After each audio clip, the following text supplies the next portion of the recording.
Bueno, siempre que tenemos un eje para ajustar, como este, y para todo lo mismo, este cambio nuevo, tengo que ajustar siempre de los dos lados, de este lado y de este lado, como corresponde. Vamos a ver cómo se ajusta.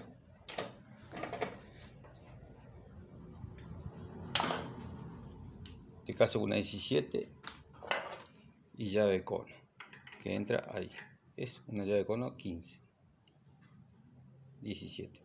Así es como no se debe ajustar. Yo ajusto acá arriba nomás y ahí yo lo ajusto el eje, lo amigo al otro lado con esta llave, lo ajusto y ya queda. Ahí quedó ajustado. Hago lo mismo de este lado, le regulo acá, lo aflojo acá, ahí queda ajustado.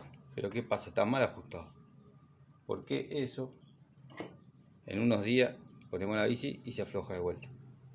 La forma de ajustar es esta: con las dos llaves sostenemos la de abajo del cono, la de arriba,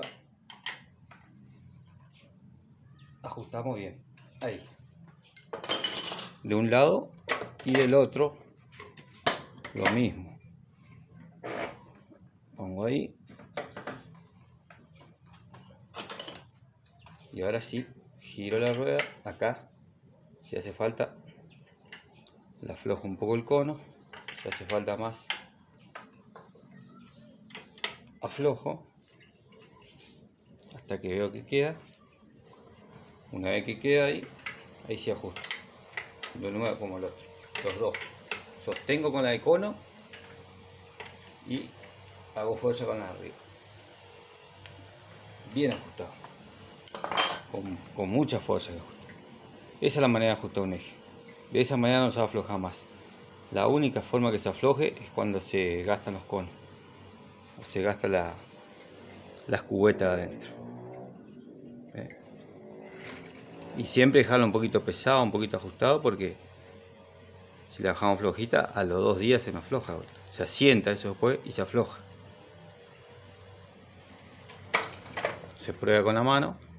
Si podemos girarlo con la mano, está bien.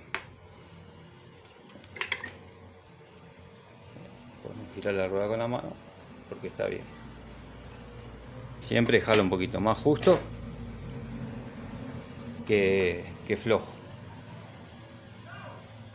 Esa es la manera de ajustar bien un eje.